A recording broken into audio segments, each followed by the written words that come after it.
Bismillahirrahmanirrahim. Assalamualaikum warahmatullahi wabarakatuh. Khabar semua? Kaifa halkum jami'an? Hari ni semua sihat belaka ya? Okey, minta maaf ada sedikit delay untuk untuk pengajaran dan pembelajaran, tapi tak apa, kita teruskan. Jadi pada minggu ini, untuk yang minggu ke-11 lah, saya berminat untuk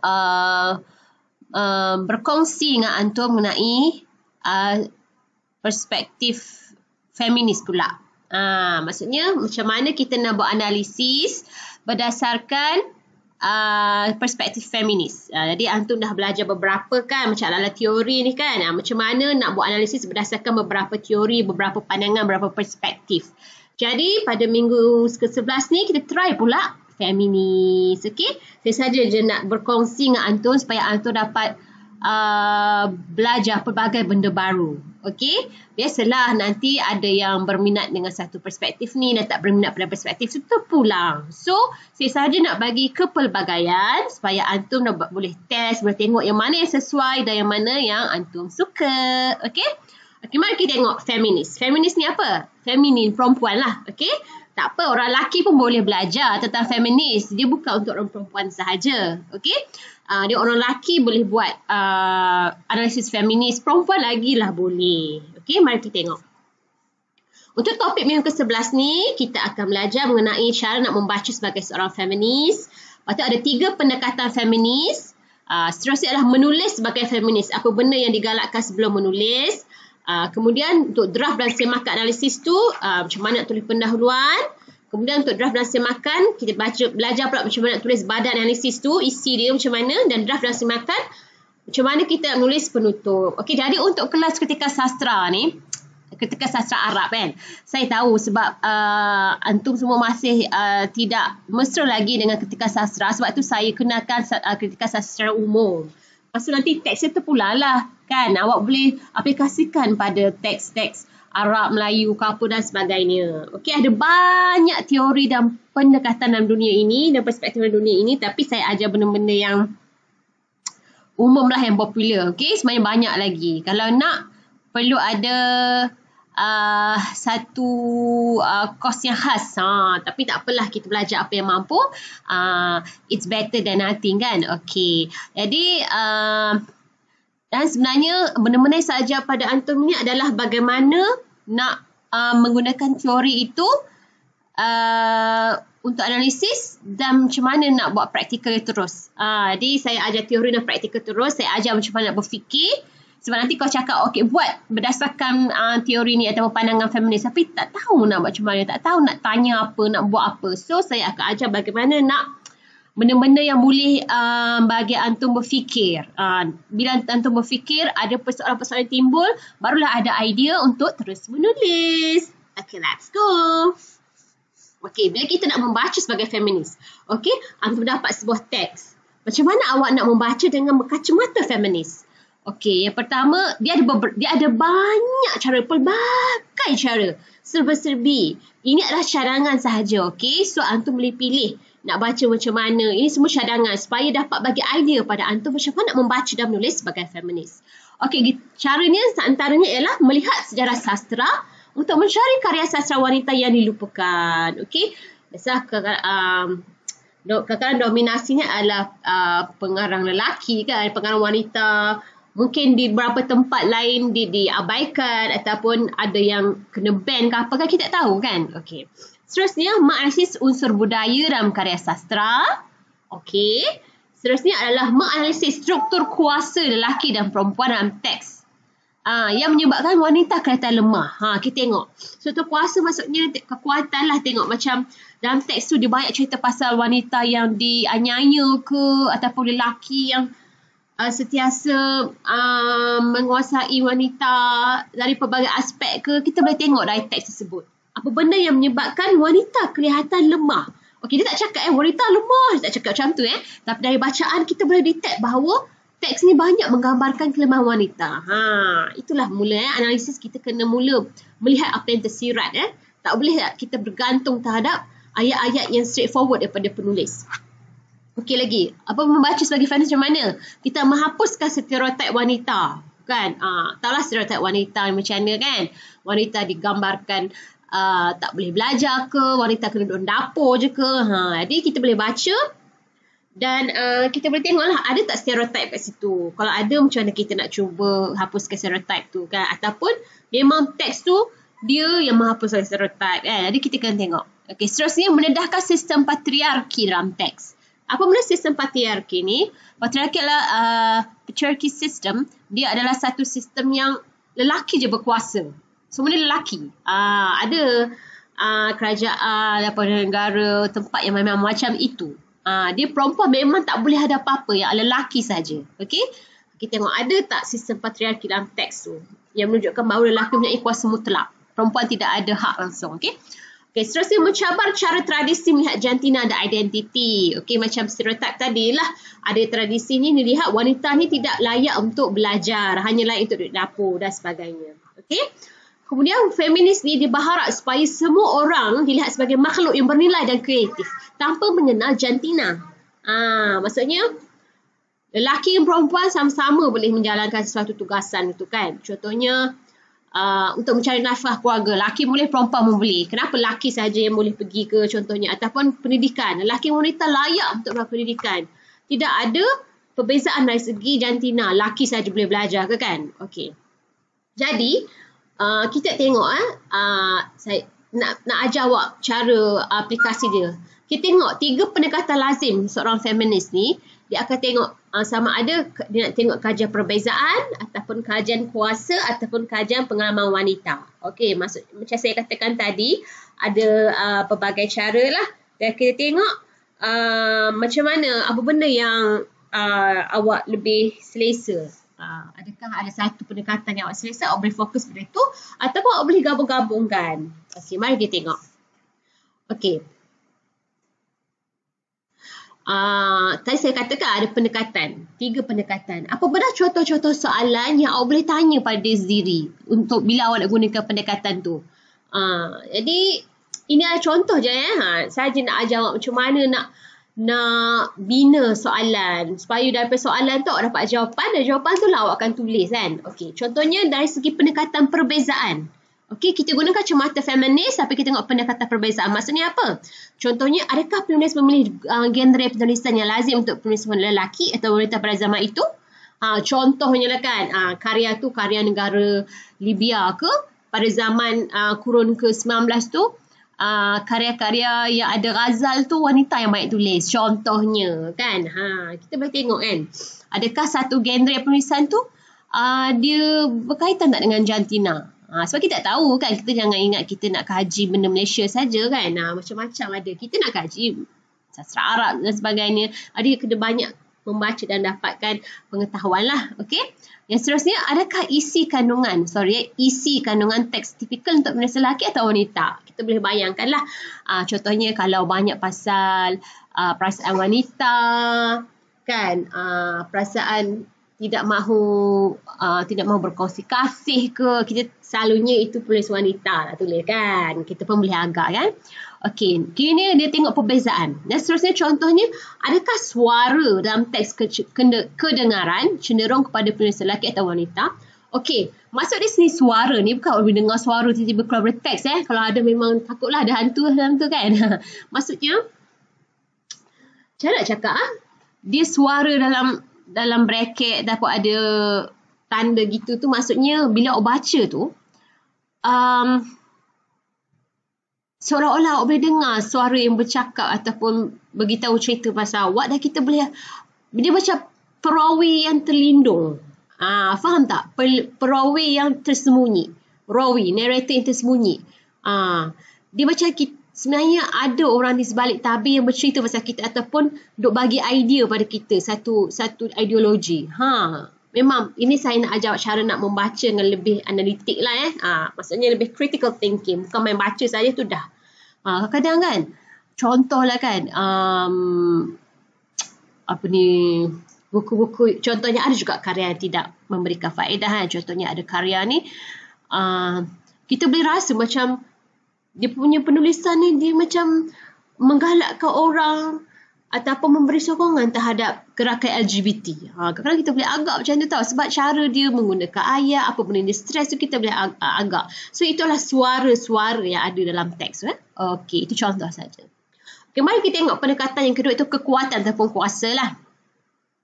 Okey, soalan ni contohnya, di manakah ketidakseimbangan kuasa antara watak kelihatan dalam teks? Kita tengok ada tak seimbang. Nampak sangat lelaki yang dominan ke kan? Ataupun terbalik, perempuan pula dominan. Mana kita tahu kan? Awak cuba tengok dalam teks tu ada tak? Okay, contohnya lagi, watak manakah yang kuat dan lemah? Adakah watak yang lemah itu wanita? Kan? Kalau tipikalnya wanita lah. Tapi dalam teks tu pula kata wanita pula yang kuat. Kan? Mana kita tahu? Seterusnya, apakah pembahagian dalam sektor pekerjaan yang wujud antara watak lelaki dan wanita? Kita boleh tengok contohnya dalam cerita tu, watak wanita itu kerja apa? Watak lelaki itu kerja apa? Kalau watak wanita dengan lelaki itu kerja profesional ke apa? Okey lah kan? Tapi kalau tiba tunjuk wanita ni kerja dia hanya pembantu rumah saja ke? Ataupun kerja kena cuci saja, benda-benda yang penting, pekerjaan yang lebih tinggi tak ada langsung watak wanita. Kita boleh nampak lah. Okay? Lagi contohnya, adakah pekerjaan tersebut memberi layanan yang sama rata kepada watak lelaki dan wanita? Okey, contohnya pekerjaan sama sebagai apa? Sebagai seorang pembaca berita ke contohnya kan. Dua-dua ada lelaki dan perempuan, tapi adakah layanan sama rata? Tapi perempuan ni lain sikit, lelaki ni lain sikit. Boleh nampak lah pendekatan kekuatan itu. Seterusnya adalah pendekatan pengalaman wanita. Okey, lelaki memang tak tahu kot pengalaman wanita macam mana, tapi you boleh agak lah. Okey, contohnya, kalau perempuan lebih menjiwai lah sebab kita faham kita wanita. Okey, adakah watak kelihatan berperwatakan wanita? Contohnya seperti perempuan biasalah dia suka cakap ayat tergantung, ada macam detik-detik sunyi, dot ataupun kata-kata seruan, suka membebel ke apa kan. Itu biasalah sinonim dengan wanita. Ataupun adakah wujud imej keibuan ataupun imej dewi yang melambangkan kreativiti dan kekuatan? Okey, tengok watak-watak tu kan. Watak-watak tu kadang-kadang kita boleh agak sebab dia digambarkan sebagai seorang heroin ke apa ke kan. Okey, lagi contohnya, adakah watak wanita yang digambarkan seperti yang dijangkakan? Contohnya awak baca, lepas tu digambarkan macam ni, pasal awak jangka macam ni. Contohnya kan, dalam cerita tu, watak wanita tu digambarkan sebagai seorang heroin yang memperjuangkan peluang pendidikan untuk anak-anak perempuan di kampung tu. Jadi awak pun jangka, awak pun fikir, oh ni mesti akan berjaya ni kan. Berjaya berjuang. Tapi tengok ending cerita tu, perempuan yang berjuangkan tu mati, kena rogol. Lagilah. Memang kecewa kan. Tengok. Adakah you sama seperti dijangkakan atau tidak kan? Okey, lagi adakah watak wanita mempunyai perwatakan lelaki? Tu pun tengok jugalah kan. Adakah ia digambarkan sebagai seorang tomboy ke apa dan sebagainya. Okey, mari kita tengok. Sebelum menulis. Okay, tadi ni kita tengok apa benda yang awak buat ketika membaca kan, soalan-soalan yang awak boleh fikirkan. Yang ni pula sebelum menulis. Okay, jadi sebelum menulis ni, ini semua soalan-soalan yang awak boleh tanya supaya menjana idea awak nak tulis apa. Taklah nanti tak tahu nak tulis apa. Biasalah tu. Tapi ini saya dah cuba ajar, awak kena create, kena pandai macam mana nak cipta soalan. Okey, sebelum menulis mungkin awak boleh fikirkan apakah stereotip yang wujud tentang wanita. Kan, contohnya adakah wanita berambut blond digambarkan sebagai dungu? Ada tak dalam teks tu kan? Stereotip kan. Lepas tu tengok pula, lihat peranan wanita di tempat kerja. Adakah mereka kelihatan boleh berdikari atau lemah? Okey, ni semua feminis Lagi, kita tengok yang bawah pula, apakah pencerita ataupun rawi ataupun narrator salah satu daripada watak dalam karya tersebut? Kadang-kadang pencerita satu karya tu, dia sendiri adalah watak dalam cerita tu. Okey, contohnya saya pernah baca satu karya Faisal Tehrani, dia tulis tajuk cerita itu Manikam Kalbu. Watak dia, pencerita cerita tu adalah seekor kucing. Dan kucing tu memang watak dalam cerita tu. Ada juga pencerita yang memang dia bukan watak dalam cerita tu. Dia jadi macam satu dia macam orang yang umum yang dapat tengok pada atas. Dia tengok pada watak-watak tu dia bercerita. Ada macam tu. Tapi ada juga pencerita yang dia sendiri watak kan. Okay, awak boleh nampaklah perbezaan dia. Okey, jika Rawi itu adalah salah seorang pada watak dalam karya tersebut, bagaimanakah perspektif lelaki atau wanita mempengaruhi membaca? Kan kita tahu Rawi itu kita boleh agaklah dia jangan tidak apa. Lepas tu, kadang-kadang biasalah kan. Penulisan ni adalah salah satu cara untuk menyampaikan sesebuah ideologi tau. Dan dia boleh mempengaruhi manusia, mempengaruhi orang. Tanpa kita sedari kadang-kadang. Sebab tu penulisan ni sangat penting. Dia kadang-kadang dia boleh bertahan.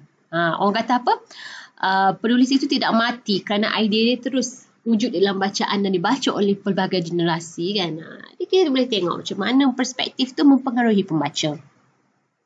Okay, kita tengok ke atas pula. Bagaimanakah watak lelaki bercakap tentang watak wanita? Kan. Pokok duduk kutuk je ke wanita tu ataupun dia jenis ala-ala perangai macam Ustaz Mahdi dalam cerita drama Nur tu. Kerja dia kutuk je wanita. Kerja dia kutuk je bini dia. Memang sakit hati kan. Contohnya gitu. Ataupun bagaimanakah sikap watak wanita terhadap watak lelaki?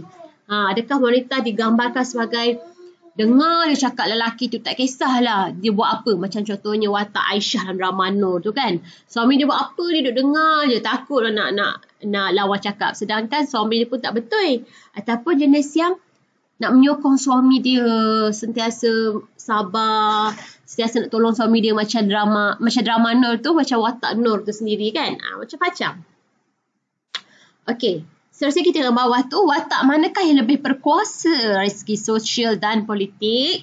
Kita tengoklah dalam teks kan yang mana yang di-highlightkan. Dan yang terakhir yang hujung tu, ini contoh je macam-macam soalan orang boleh fikirkan. Adakah jawapan bagi soalan-soalan berikut? Kan, soalan-soalan tadi kalau dapat jawapan. Dia menunjukkan bahawa karya yang dikaji itu sesuai dianalisis dari segi pendekatan pembezaan kekuatan atau pengalaman wanita. Jadi bila awak dapat jawapan daripada persoalan macam ni, nanti boleh nampak yang mana yang lebih baik untuk dipilih. Pendekatan yang mana? Perbezaan kekuatan pengalaman wanita. Okey, itu cara dia untuk memilih pendekatan. Okey, sebab kita tidak boleh paksa satu pendekatan terhadap karya tu. Contohnya awak karya tu tak cerita pun sangat pasal perbezaan lelaki dan perempuan. Tapi awak nak guna pendekatan perbezaan. Memang jenuh lah awak tak tahu nak tulis apa kan. So awak pun kena pilih pendekatan yang sesuai. Okey, next. Draft rasa makan. Okey, kita tengok. Nak mula menulis lah analisis tu. Okey, kita tengok pendahuluan. Biasalah kan ada pendahuluan, ada isi, ada penutup. Okey, ada banyak cara. Tapi ini adalah sebagai cadangan. Antara cara menarik untuk memulakan diskusi ialah dengan menjelaskan sebab teori feminis sesuai digunakan untuk menganalisis teks. Mungkin awak boleh terangkan dulu kenapa awak gunakan teori feminis ni untuk analisis teks. Mesti ada sebab kan. Okey. Tu sebab awak tu boleh jadikan pendahuluan ataupun kaitkan watak ataupun peristiwa dalam teks tersebut dengan orang atau peristiwa yang benar-benar wujud dalam alam sebenar. Ini kerana pengkritik melihat sastra sebagai cara untuk memahami dan mengubah masyarakat. Okey, contohnya, antum pernah tak dengar kisah mengenai seorang wanita Pakistan yang ditembak di kepala hanya kerana dia memperjuangkan hak pendidikan untuk anak-anak perempuan di kampung dia. Kan ada seorang tu nama Malala. Dia menang hadiah Nobel yang termuda. Jadi mungkin dalam satu teks yang awak baca tu dia cerita pasal wanita yang memperjuangkan pendidikan. Jadi awak boleh kaitkan dengan kisah sebenar macam Malala tu. Nampak tak? Baru itu namanya analisis. Kita kaitkan dengan dunia teks dengan dunia luar. Okey, draft rasa makan. Kita tengok badan analisis. Okey. Anda boleh cuba mula analisis berdasarkan 3 pendekatan yang diterangkan sebelum ini. Perbezaan atau kekuatan ataupun pengalaman wanita. So tadi saya cakap dah macam mana cara nak pilih pendekatan yang mana sesuai untuk kajian awak. Okey? Tak boleh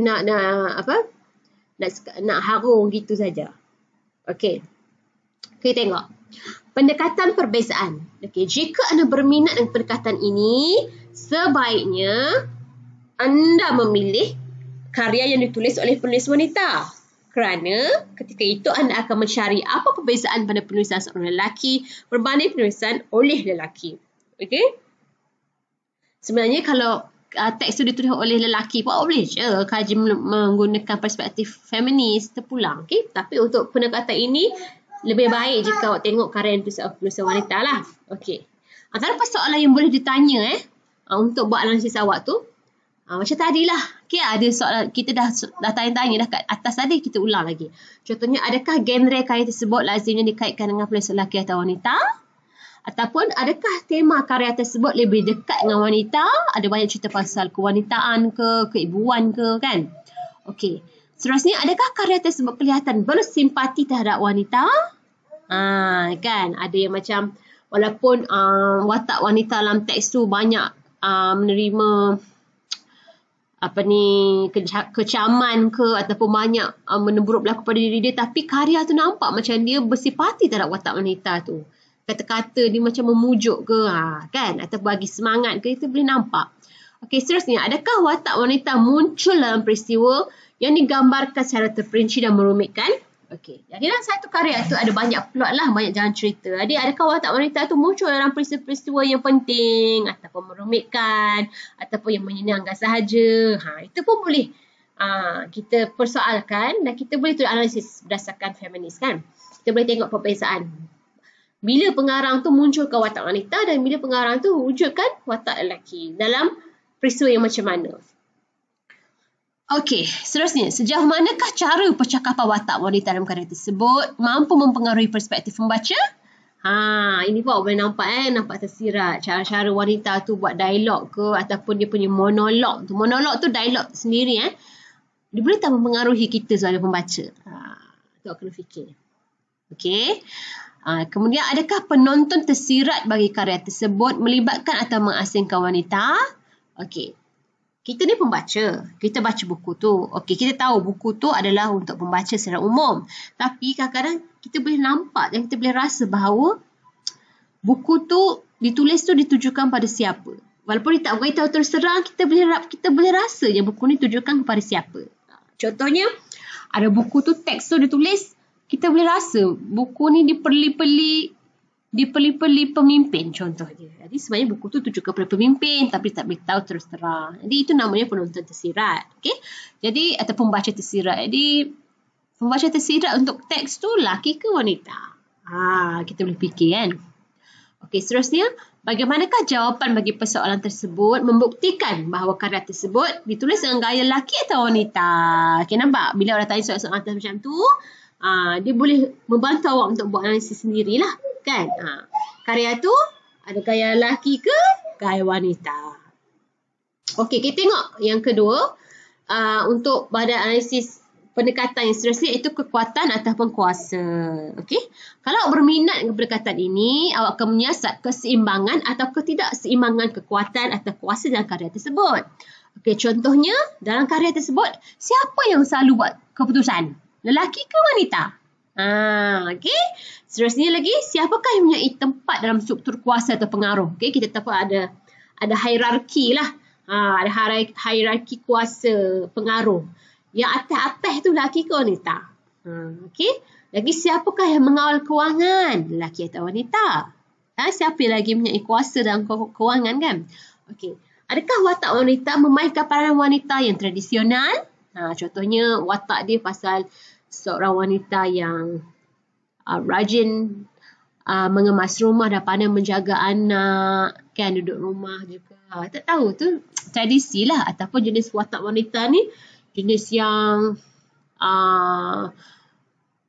jenis yang aktif, yang kerjanya buat paragliding, panjat gunung. Nampak tak? Itu berlainan dengan tradisi, kan, macam mana wanita tu digambarkan.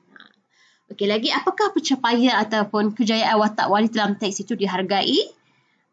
Kan, contohnya wanita tu dia belajar sampai tinggi, dia belajar tinggi. Lepas tu dia dapat pekerjaan yang baik dan dihargai. Ataupun wanita tu belajar tinggi-tinggi tapi dalam cerita tu dia dipaksa kahwin dan duduk di rumah, contohnya, kan. Okey. Lagi, adakah watak lelaki berbincang dengan watak wanita sebelum membuat sebarang tindakan? Itu boleh nampak kuasa. Adakah ada berlaku perkongsian kuasa dalam membuat keputusan ataupun lelaki je yang boleh buat keputusan, perempuan tak boleh langsung. Okey. Lagi, adakah karya tersebut bersetuju atau tidak dengan struktur kuasa ataupun kekuatan yang digambarkan? Walaupun bila digambar-gambarkan kita boleh nampak adakah karya tersebut menyokong ataupun menentang. Okay. Let's go and see the third one. Sekejap saya minum air sekejap. Pendekatan pengalaman wanita. Okey.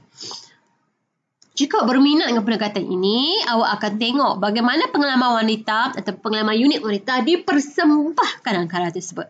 Okey, contohnya.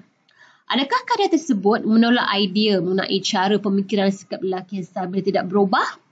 Kan? Okey, kita tengok macam mana.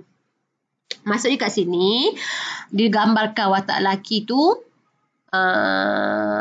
cara berfikir lelaki tu, sikap lelaki tu jenis yang tegas ke, stabil ke, tak berubah ke, kan. Itu adalah lelaki punya style. Jadi tengok adakah itu yang digambarkan lebih banyak ataupun pengalaman wanita yang digambarkan lebih banyak.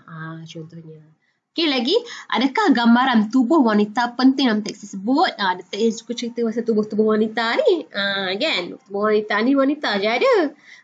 Lainlah kalau ada orang tu bedah ada tubuh wanita kan. Jadi pengalaman unik wanita lah tu, tubuh wanita tu ada banyak tak cerita.